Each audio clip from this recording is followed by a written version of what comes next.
Join us for the Pledge of Allegiance. I pledge allegiance to the flag of the United States of America and to the republic for which it stands, one nation, under God, indivisible, with liberty and justice for all.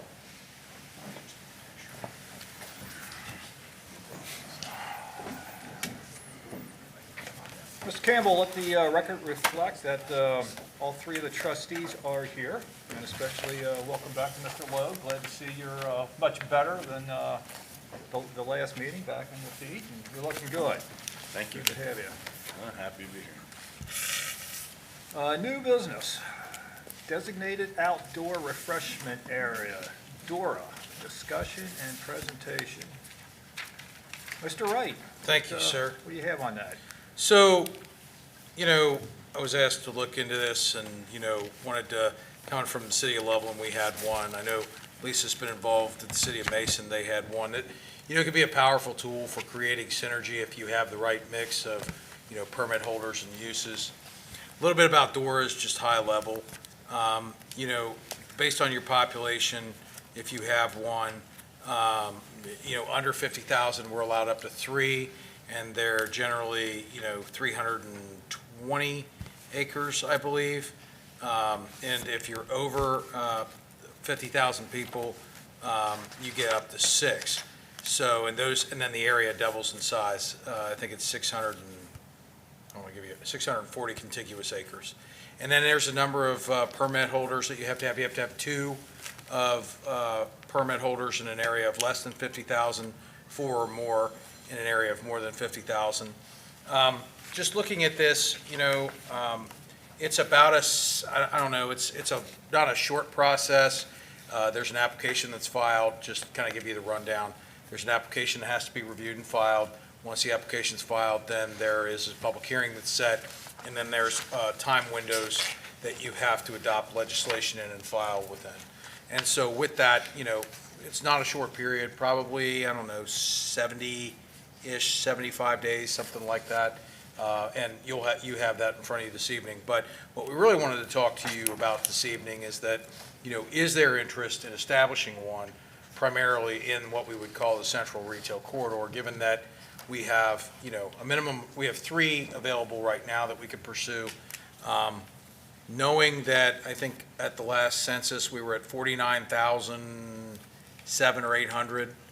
I actually have Miss Ayr working on, or R, is it R? Sorry, Miss R working on a census challenge, because I fully expect that we can find 200 or 300 more people here that were not included in the last census. So. Are you making a joke that they? No. They come here recently on the highway system for the border, or what are we counting? No, I just think that, we've had the growth, and I think that, quite frankly, not everybody participates, and, unfortunately, with 2019, 2020 being the census year, I think that with everything else that went on in 2020, we might have had some people that had bigger things on their minds other than taking the census. So I believe they're here. I mean, I think if you look around, it feels like we've exceeded that. So I think she's engaged in working through that formal challenge process, because I believe we've had some documents that show that we're over 50,000. But ultimately, I think the state's going to defer to the census numbers on that. So right now we're at 3. We're hopeful we can get there. Worst case, we're 5.5 years away from that. So Mr. Wright, so that 50,000 threshold, it's not just the number of doors you can have, but it's also the size of the door, is that correct? Correct, yes. So if you're over 50,000, it doubles, because right now we're limited to 320 contiguous acres, which doesn't sound like a lot until you look at kind of the way you can stretch the fingers and include properties and things. It's a little different than, say, a traditional downtown. Like in Loveland, most of downtown was a DORA, but I think surprisingly that was less than 100 acres, all in. And it's hard to visualize that and all that. And then when you start excluding and then working on getting right-of-ways where you have pedestrian improvements and things like that, you're able to reduce that footprint, to get to the areas where the permit holders are, where you want to encourage those synergies. And, and I'll turn it over to Lisa. But, primarily right now where we have those potential opportunities is in the Eastgate South area. You have obviously Jungle Gyms, that's an incredible driver of economic activity and entertainment, destination and all that. We have, good shopping influence across the street at 32 East. And then we obviously have some strong, walkable multifamily growth that has and continues to occur, just basically a stone's throw away from both of those properties with the development of the high school site and then the Echelon project and Gentry East project being fully, online and leased up. And I think the map will show you sort of kind of the synergies that we see here in Eastgate South. Longer term, we've all looked at, what's going to happen at the mall. That could be an opportunity there. And then, if we don't grow another person, we get one more. I fully believe we're going to be over 50,000 at some point, very soon. So I think that will push us up then even further. And then that also doubles the size of the area that you can do as Adora. So, and as Lisa will explain, the process to create, revise, reduce, or eliminate is all the same. There's the application, there's the hearing, there's the resolution and the filing. So it's really anything, can happen in that. And, the other thing I would point out from a community engagement standpoint, this is just the initial discussion. If there's no interest in moving it forward, we can just let it sit. But if there is interest, I think the next step would be to reach out to, prospective permit holders and businesses in the area so that we can engage with them and say, hey, is this something you really want to be included in? Is this something you want to participate in? And then we go from there. So, but I want to just gauge the board's interest in that before we go any further. Sounds good. Floor is yours. You want me to take it over? You got the PowerPoint up? Okay. Yep. We put this slide up because you were kind of discussing a lot of this, just to reiterate, we are less than 50,000 in population. That gives us up to 3 DORAs, up to 320 contiguous acres with 2 or more qualified permit holders. I did list on the slide up here the qualified permit holders that are included. There are some that aren't that we do have in that area. The next step would be creating that application, and with that application is your public notice, your public hearing, your resolution, your boundaries, all of those. And then from there, whether the resolution is adopted or not, filing that application with the State of Ohio Liquor Control. Next. Well, I got a question. Is that 320 contiguous acres, is that per DORA or all the three or three combined? Per DORA. Per DORA? Yep. Okay, thank you. So this slide just gives you an idea of a timeline. If we decided this is something that we wanted to do, we would begin reaching out to establishments like Corey advised, and this could be a potential timeline based on that. If we filed the application at the May 7th trustee meeting. So this gives you an idea of how long this could take. It could be, if we filed it in May, it would not be till August until the DORA is actually in effect. Questions? Do, yeah. Ms. Arnold, thank you for putting that together, by the way. If we go ahead and move forward with the DORA now, and let's say the census comes back, and you're able to file it next year, let's just say, how do we upgrade the DORAs to the new census? In the same process that we do now. So right now, what we're about to propose or draft is only a little over 67 acres. So we are well below the 320 for the population we have right now. Yep. But to grow, it would be the same process. We would file an additional application, there would be a public hearing, a resolution, we'd file it with the state. New maps prepared, Yep. things like that for the area. So Easy enough. we could expand it up or down. Yeah. So let's say it is adopted and you want to make adjustments to it and want to cut off a property or two, we can do that. It would still be the same process. We would have to file a whole new map, file an application, public hearing, resolution. So interestingly, in Loveland, right, before I came here, we had this exact discussion, and we actually expanded it to try and get to all the retail businesses. And so there was some discussion whether we go east or whether we go, this. And then there were some property owners that reached out that indicated they really don't want to be part of it, even though they were next to it. They didn't want to be specifically included in that. And so we have the ability to craft the map to, be responsive to that community engagement level. And I think, at the end of the day, it's a tool to promote, economic development, to promote recreation, tourism, entertainment. In our specific instance, entertainment. It may be attractive, particularly as this gets established, the people can, they can walk around, they can have those synergies, they can, freely move about, shop. They're already doing that inside of jungle gyms. I think that's a great, thing that people can go and shop and, drink a beer or whatever, or just drink a beer and not shop and people watch or whatever. But, this would allow them to migrate outside, and again, one of the things that this property, Jungle Gym sort of has a good Main Street vibe along that frontage, and then wrapping around that could be good as well, including the Township building here allows us to have some potential walkability for summer concerts, things like that. People may choose to be over there.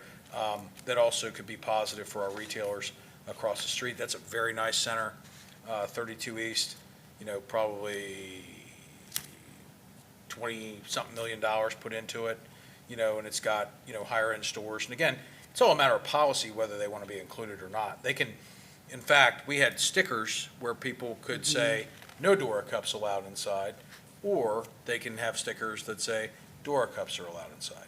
So it's really up to the business as to whether they want to permit that or not. Yeah, they don't have to be omitted from the Dora area, so maybe their sidewalk, people can walk along the sidewalk, just not into their establishment. Designated cups, there's a process.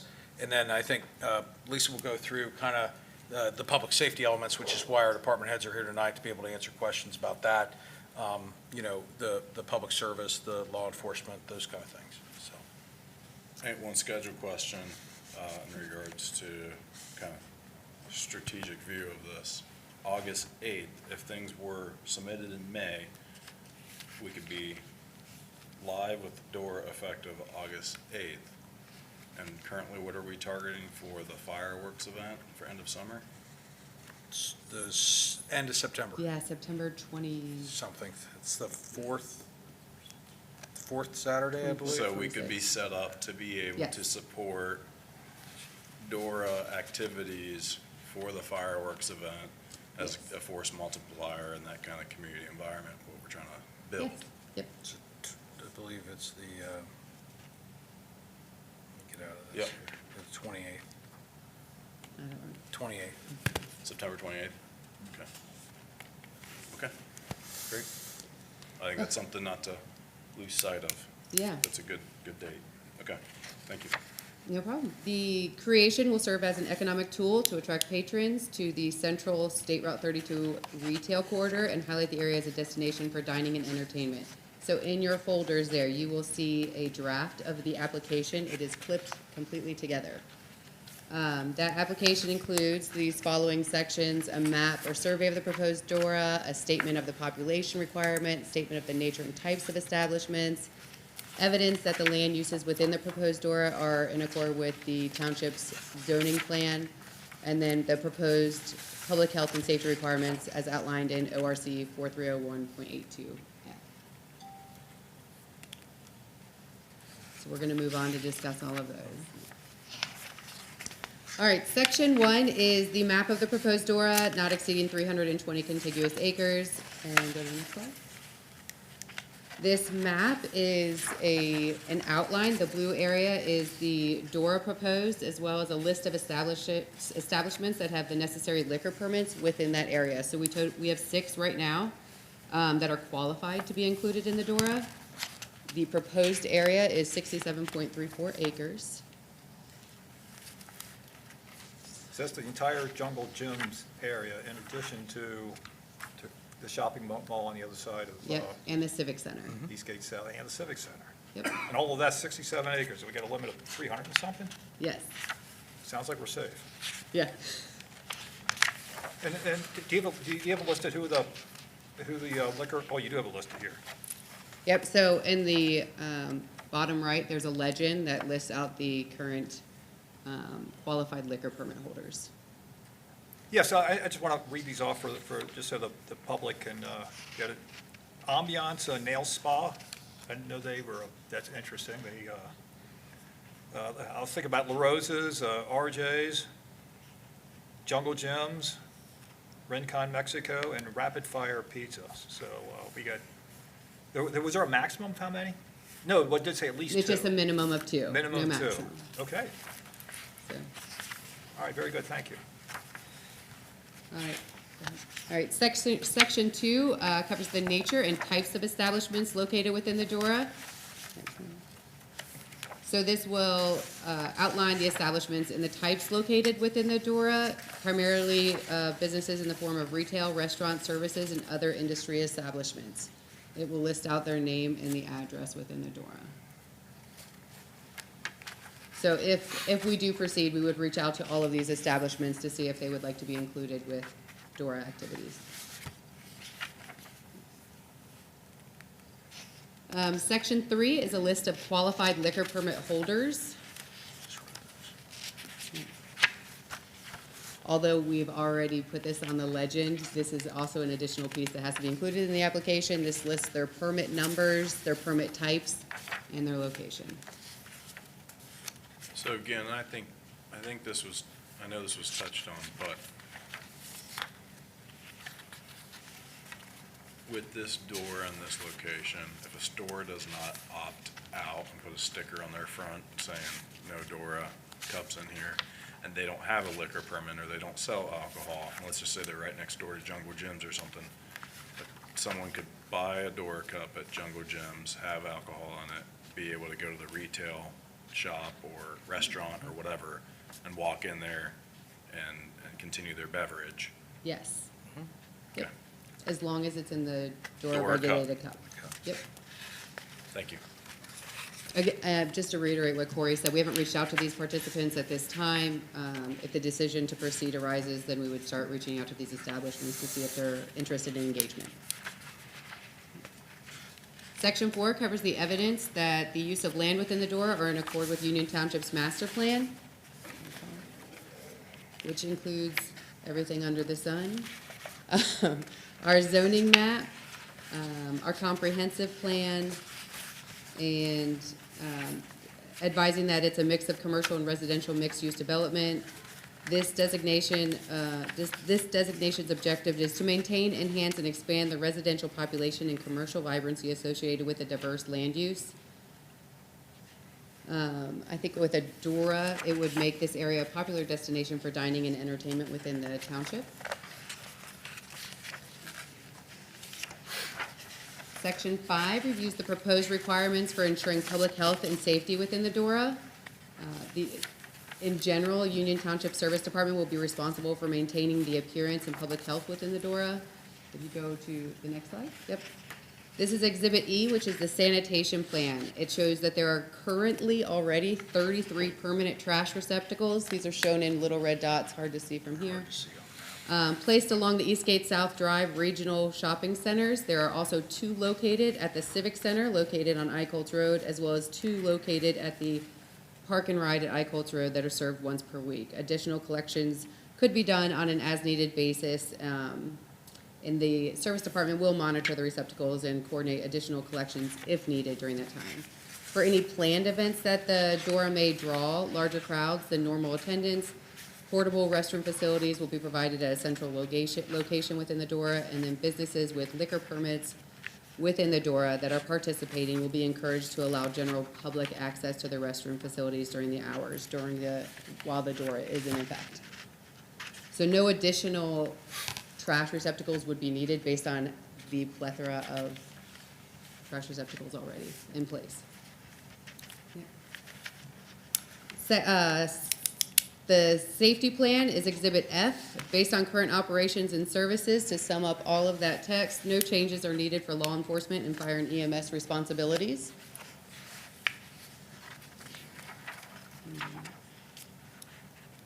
The boundary signage plan and design is Exhibit G. The city is proposing 11 areas where installation of boundary signage will be necessary to preserve public safety. A QR code, that one is not doesn't work, so don't. A QR code would be added to the signs that would pull up more information about the DORA on the Union Township website. That way, if people are about to walk out of it, they can look to see the zone of it, they can see what establishments are in it, they could see the hours of operation, that kind of thing. So a quick point of reference. Those are located by the green dot, easier for you guys to see on your items. Okay, section 6 covers the designated hours of operation. These times were chosen based on current activities and hours within this location already. The DORA would be in operation from 5 p.m. to 10 p.m. Monday through Thursday, noon to 10 p.m. Friday and Saturday, and noon to 8 p.m. on Sunday. Extended times for special events may be established by the Township Administrator with the concurrence by a vote of the Board of Trustees, and such concurrence would be made by a motion. That in itself concludes the application. Next slide. In addition to that, also in your folder, if you pass on the application, there's an example of a notice that we would need to provide about the public hearing and the resolution filing, the filing of the application, and then the street boundaries that would be sent with the application to the state if everything is approved is an additional need. You'll also find a map of the potential growth of the DORA based on its current location. Potential growth is in red, and then there is an overlay showing how we would need to find a way to connect those. Yeah. So with the potential growth, and how many acres does that get us to? It's still under 320, I guess. It's still way It's under really quite- 320. I don't remember the exact number. So the high school site, excepting, actually Elmington, you would include that, that was right at 100 acres. And then, if I remember correctly, Echelon is right around 12 acres. We control about 4 acres there, right here. The Eichholz properties are plus or minus 3 acres, 4 acres, something like that.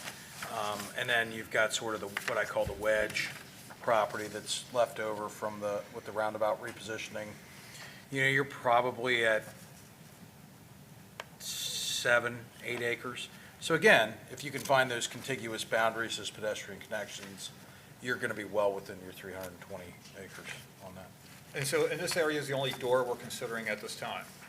That would be the most logical, yeah, we don't have any other projects out Because there. there's been, I guess before both of you were here, there was talk about potentially the Mount Carmel area where the Legion post is, that area in our Mount Carmel Park, that being a DORA. Yeah, I mean, we could measure that. I mean, I would think that Mount Carmel, just anecdotally, you could probably fit all of it in 300 acres. I mean, I would guess, I don't think that there's 300 acres there, particularly I'm thinking on this side, I could be wrong.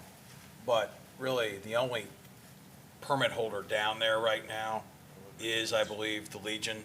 I don't know personally of any other qualified permit holder down there. Is that still tight on the north side of that? Is that still tied up? Well, as there's far as two, a- and that's the other thing in Mount Carmel, you've got, History there. you've got two different districts, two different precincts, and the north side has, I believe, one permit, which is for a family-style sit-down restaurant that the owners, Select Strategies, pursued a ballot initiative for the corner of Beechwood on the other side of 32. That's in that District B, and that was a fully dry precinct for a long time. That's why Parker's Pub went away. That's where all that stuff kind of went away or whatever. And then it's another precinct on the south side of that, where the Legion is, and that's why that remains. So it's literally down the middle of the road, you had two different precincts or whatever, two different sets of liquor laws. I think with Mount Carmel, what you would want to look at is kind of, are there places where there are synergies to do it? Is there another driver in addition to the Legion that could help promote that? And are there other retail businesses that would be other destinations outside of those, other than just walking back and forth between the two of them? So I think we would want to have a catalyst, for that, or a project, or some kind of group of projects, but it's important that it's out there and that it's, it's available potentially. And again, we could include the park, the Mount Carmel Park, and increase participation in that as a recreation area. But we would need to find a second qualified permit holder, at least, to do that. And I struggle, I could be totally wrong, but I struggle off the top of my head to think of one. So that's active right now. Are there any other, maybe Hank's? Hank's would be it, so there'd be two. So Hank's could be, yep. Okay. Sorry, that's on Tabasco. I was thinking Mount Carmel. Oh, I was thinking In Mark the old, Well, it's the old on that drag area. through there. Yes, sir. Yep. Too much, you want to do public comment, though. Yeah. Thanks, chief. Okay. That's it. Any questions? Ms. R, Any good job. additional? Oh, well, no, I'll do it when it's our time. No, thank you, Ms. R. Anything? Yeah, appreciate you. Thank you. Thank you. Yeah, no, thank you. This is a informative packet, and wait for board comments, but thank you. Yeah, so, public comment. There are comment cards in the back of the room. Did anybody fill any out? Or come on up anyway and fill one out later? John McGraw, come on up, sir.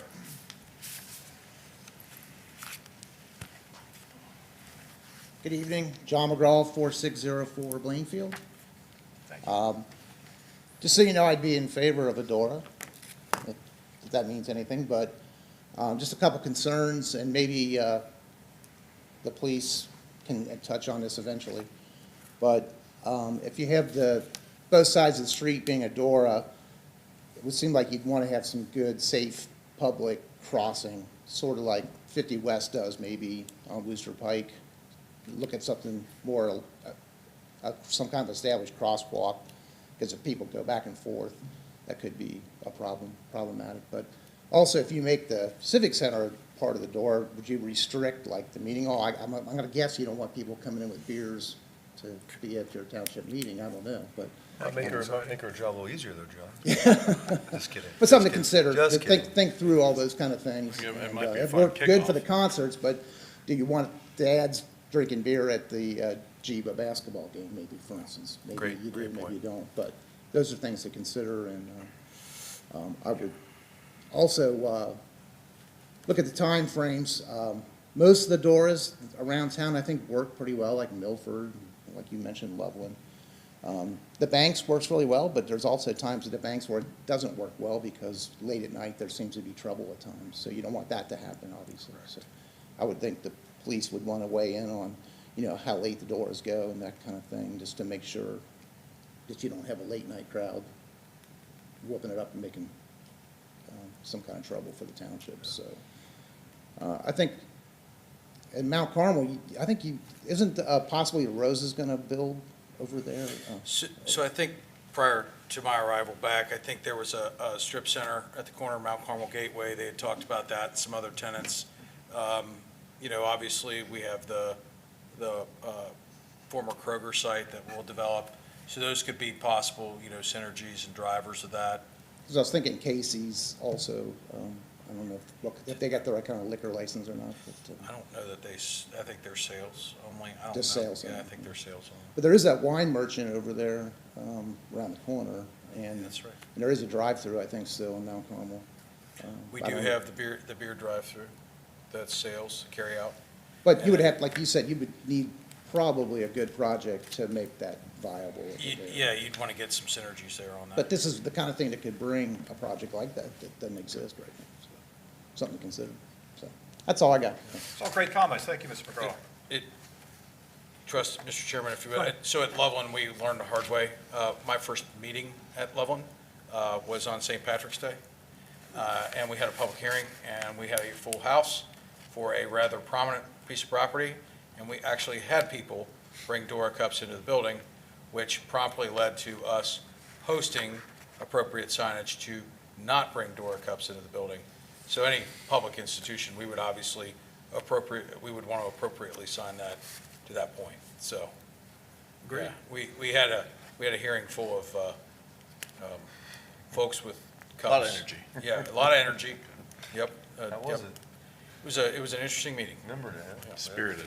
spirited. So, from that aspect, would it be, I'm assuming that this is an opt-in for a space or whoever owns the space, but you can permanently post a no Dora in here, but can it also be like, kind of like a, They can determine, we had some businesses that didn't participate, I don't know how it was in Mason. As but people then- rent out spaces Yeah, and things they like can that. change. Is what I'm Yeah, thinking. So correct. it could flux. Yep, absolutely. It's the business owner's So, discretion. like, for example, a meeting hall in here having a posting, no door cup, but for a fireworks evening and having, inviting people in to the civic center from the community or whatever, you could allow that. It would be our discretion. Yep, okay. All right, thank you. Anybody else from the public? Doesn't look like it. Okay. Board discussion. Mr. Logue, any additional thoughts, anything? One, I'm just thankful for the energy and effort put into moving this discussion onto the formal, work session. It's something I know for several years I've been interested in how the township, the pros and cons, and hearing from the community as far as what the feedback would be to have this type of discussion in the township, because I think Mr. McGraw brought up a good point as well too, that Mount Carmel, that's something we've reiterated, that, that can create the environment that people want to invest in that area. So, and I see this map, we're focusing on the core area that we need to, jungle gyms and around that, but the red areas that extend out towards, Gentry and including, kind of that connectivity around where all of the roundabouts are going in and the sidewalks are gonna be. I think it's smart to be thinking of that. Obviously, it sounds like it's a straightforward process that we either revise or increase or decrease in scope what the DORA is in the future. So I think this is a great place to, the Marines would say, have a beachhead and get started. So I think it's a great opportunity from that aspect, and not really seeing much more public comment, but we will hear more public comment. I'm sure Ms. R will help us get that communicated out to the community. So I look forward to hearing more community engagement on it, but I think things are positive on what we're seeing as far as what's being presented tonight. What's your deals? So just for clarification, Mr. Wright, we're going to be voting on this next month. Well, so that was the initial thought, is that we would bring that to the trustees on May 7th. Now, with that said, we'd like to reach out to the property owners. I'd like to reach out to Jungle Gyms and 32 East, make sure they're generally okay with that, because, 32 East may take a wait-and-see approach and say, no, maybe not, but then we can do Jungle Gyms in the Civic Center. Because again, the process is very simple to amend the district, it's just time. So I don't anticipate that to be the case, but that gives us, 2 weeks to reach out. I'm confident that we can make those phone calls and say, hey, we're considering it. Do you think this is positive or negative? Notwithstanding that, I would plan to have an application to you on May 7th, Great. if that's the consensus of the board. Hopefully we can, I'd like to vote on it May 7th if possible. Okay. If possible. Mr. McGraw, 100% agree. The crosswalk, very much needed. That's a very busy road, so we would need to work out a crosswalk there, similar to what 50 West does.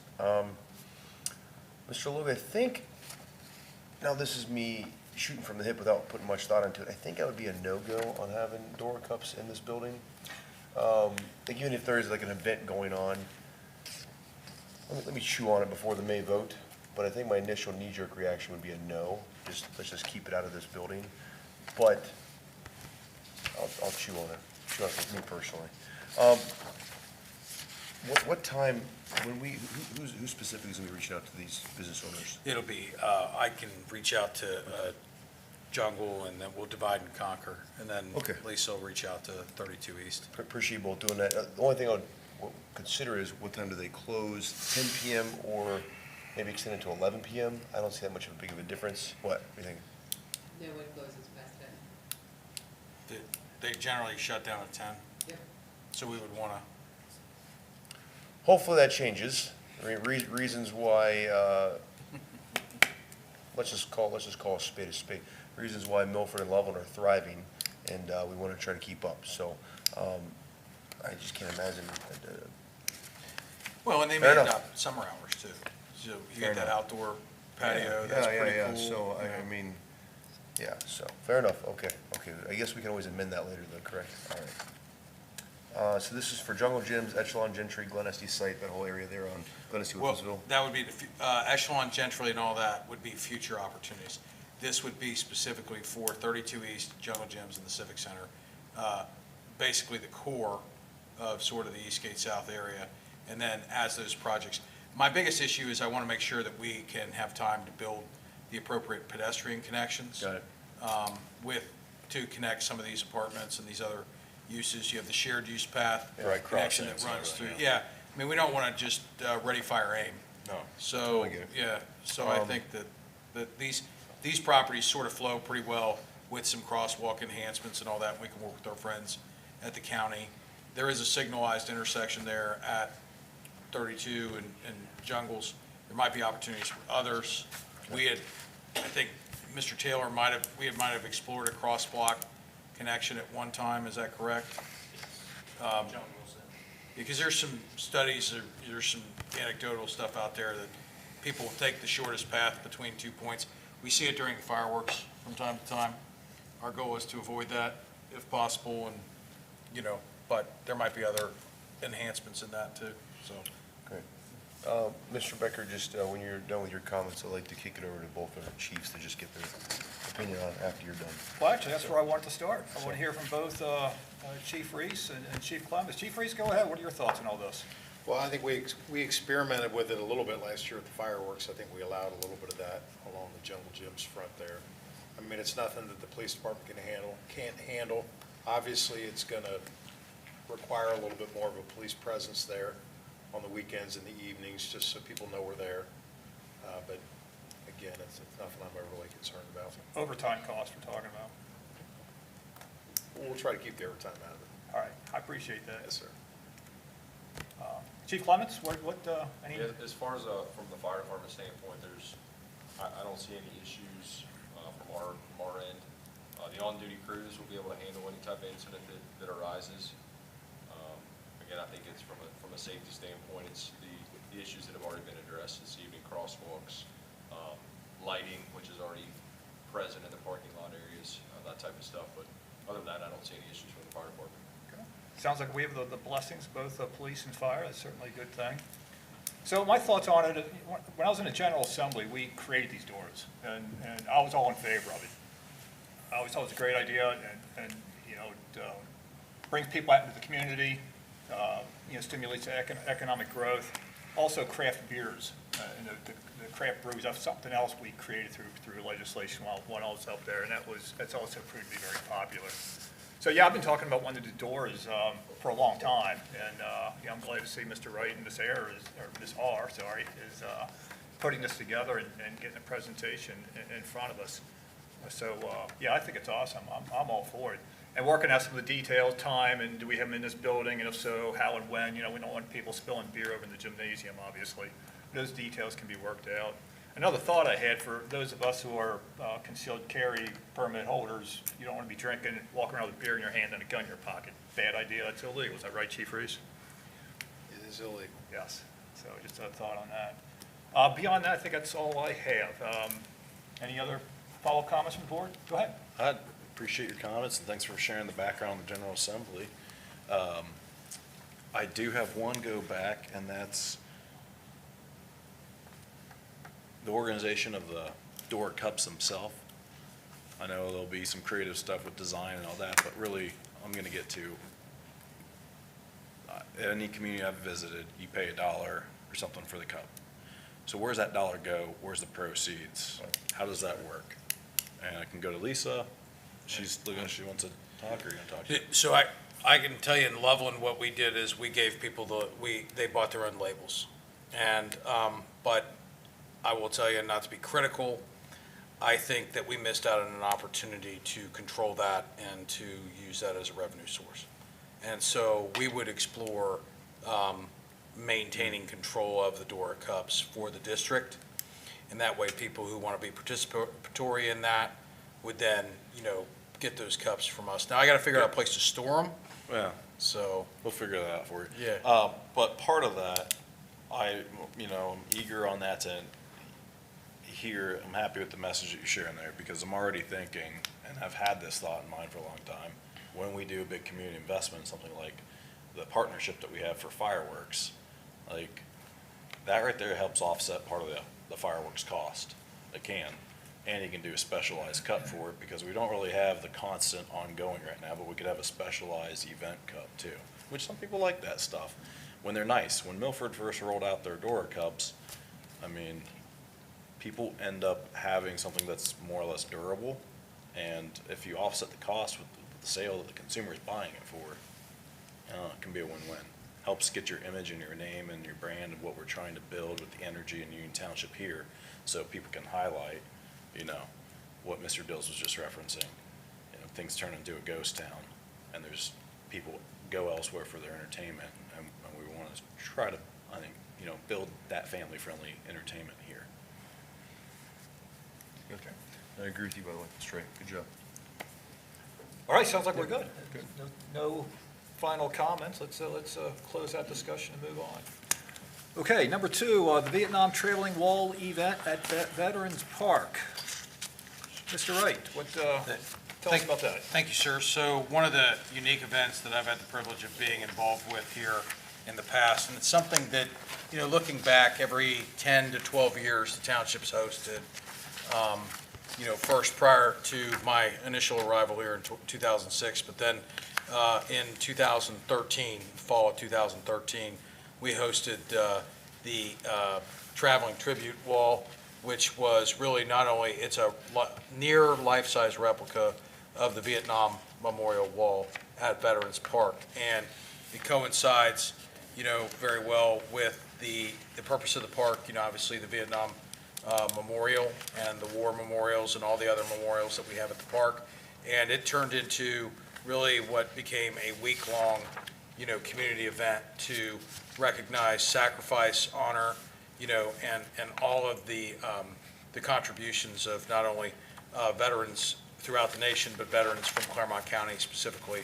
And really an event that, you know, we're, I think, 12 years, or we're going to be, you know, we wouldn't be able to pull it off this year, I don't believe, because I think it's appropriate to plan these things, you know, for an extended period so we can reach out to our folks and friends at the Veteran Services Commission, the 649 chapter, to gauge interest and, you know, participate in that so that we can have a proper planning committee. Because, you know, let's face it, you know, the folks that served, you know, in the 60s and the 70s they're getting older, right? And we've also had other conflicts. And one of the things, there's really 2 main organizations. There's Traveling Wall, and then there's AVTT. We actually hosted AVTT last time here, and that includes other memorials. You get World War I, World War II, Korean War. I think it recognizes our veterans from, it has a 9/11 tribute in it. It's got Desert Storm stuff in there. So it's really an appropriate, you know, it's not really a celebration. It's a solemn recognition of the sacrifices of the more than 58,000 men and women whose names are on that wall. And then it also gives the community a chance to recognize and participate and be a part of that. And just with your blessing, and the only reason it's before you is I could put it under contract, you know, based on spending authority, but I believe that we will have, you know, a significant level of engagement and in-kind, you know, commitment, resources, and manpower, because it will be all hands on deck from a planning perspective, from a law enforcement and fire, you know, staff and recognition and participation, and public works, you know, the service department. Those guys are critical to that as well. We would shoot for the fall of 2025 and make sure, because number one, we need it to be warm and we need it to be dry, because we have to be able to get this large vehicle and trailer and set this thing up on Veterans Park. The good news is we know we can host it. We know that's the proper venue, and if done right, it absolutely is a beautiful event for the community. So just wanted to bring that to the board's attention, and you know, short of, you know, no, I'd like to move that forward. So. And the cost we're talking about? So this one, so the AVTT would be, the initial cost is $11,500. If we book it before the end of May, we get $500 off. It's $11,000 for the event, to host it for the week. Anything else? We already opened up to the public. public discussion. Anybody? Yeah, come on up. Definitely all for it being here. Mel DeWitt, 3902 Banks Road, Union Township. That's basically all I have to say. Definitely get it here. What branch, you served in which branch? Air Force, Air Force. All right. What years, or what, I was 61 to 65, and then a 3-year stint with the Air National Guard. you were in the Air Force in 1961. I was born in 1961. Thank you for your service. That's too bad. That's great, okay. So, and I know we have a couple of members on the board that have served as well. Oh, yeah. Okay? All right, thank you, Mr. DeWitt. Thank you. Anybody else from the public? Great. Yeah, thank you. Okay, seeing none, it's board comments. Mr. Lowe, what are your thoughts on this? First, I'm gonna be sidetracked here. One, I'll say, yeah, thank you for your service again, Mel. But as I'm sitting here looking at you, I'm looking at Lisa too. And as I know she highlights different stories around the community, I know you recently traveled to Washington DC for the honor flight. And I think that the two of you should talk and hear that story, and maybe there's a way we can help creatively share your story if you're so inclined. So, thank you. I'm supportive of it, so I'll hand it off to, Okay. Mr. like to Dills. hear anyone else's feedback. Another military man. 2 out of 3 up here. Well, the Air Force only accepts the best and the brightest, and Mr. DeWitt, I think you would agree with me on that, so. The Marines will take anybody. So, this happens, what, last Actually, time? no. You said last time was 12 years ago? It's October of 2013. Okay, so 11 years ago. Well, this will be 12 next year, because we're doing it next year. So it's once every 12 years. It's a no-brainer. Claremont County is a big veteran supporting community, so I'm 100% yes on this. Yeah, it seems to me it's obviously there's a lot of large veteran community. A lot of people appreciate that. I think it has a potential to bring in, a lot of people into the area, and the cost to be made up in economic activity. So it sounds like you got a unanimous interest in moving forward with this. We'll put the appropriate resources into it, start lining it up, start working with our Veteran Services Commission and Chapter 649 folks, and probably the Legion too. We'll reach out to them and others, and we'll really start the gears grinding on this, because a year will be here before we know it. So now's the time to start planning. Hey, also, I do want to hear from Mr. Taylor on the impact on the parks and your people being able to deal with all this. What are your thoughts? Yes, we've done it before. Okay, not a problem. You're on board. You got your blessings. It's team players. Okay, very good, very good. Hey, one additional thing, Mr. Dills highlights that, again, to highlight it, 12 years ago, I mean, I think that from what I'm seeing here, there's a $7,000 ask, and you're saying it's gonna be $11,000 Well, in total. So there's two groups. Yeah. There's a traveling wall, which is Okay. just traveling tribute. That's about I think it was 80. This is the sample that we have. That was one 7,000. sample. Yeah, okay, thank you. AVTT is Got it. is the other one we hosted. Got it. And I had a momentary brain, Yeah. synapse Yeah. lapse on who that was, but we got that pricing Okay. in the last day or two, so. I was just saying, Mr. Dills highlights the fact that, and I know this is under your purchase authority, it doesn't have to come, so thanks for highlighting it, bringing it to the board, but Mr. Dills highlights the fact that this is 12 years ago, last time something like this occurred. I mean, I guess I'd say it might be more supportive to think about, is there something that we want to put towards an annual budget that's either something that's of the discretion, that you look at projects like that are good for the community, or if it's a military and patriotic, I don't know. You tell me what you think part of the solution is. Let's have some public feedback a little bit. But I just think 12 years, that's a long time. So it's nice to do again, but are we gonna say it's not gonna happen again until 2037? I mean, my kid will graduate high school then, that'll be cool, but it just seems like it's far off, and I don't know. So question I hear is, can we do it more frequently? Maybe once every 5 or 6 years? Man, we, like, do it, we definitely can work to increase it. I thought you were gonna highlight my comment of my best and brightest comment, but, Well, I mean, I like to let you just, have your moment in the Appreciate sun that. there. I do need mean, my it's- moment. It's, Yeah, it's, thank you. it's good. I don't you know, I wanted to be sitting between you two. It's good. Chairs It's start good. flying or something. Okay, I don't suppose there's any objections from police or fire on this? Yes, sir. No, I wouldn't think so. Okay. Then if there's nothing else before the board, are we done here? Should we move to adjourn? All right, do I have a motion So moved. to adjourn? second. Okay. Mr. Campbell, roll call, please. Mr. Logue, Yes. Mr. Dills? Yes. Mr. Becker? Yes. We're adjourned at 6:50 PM. Very good.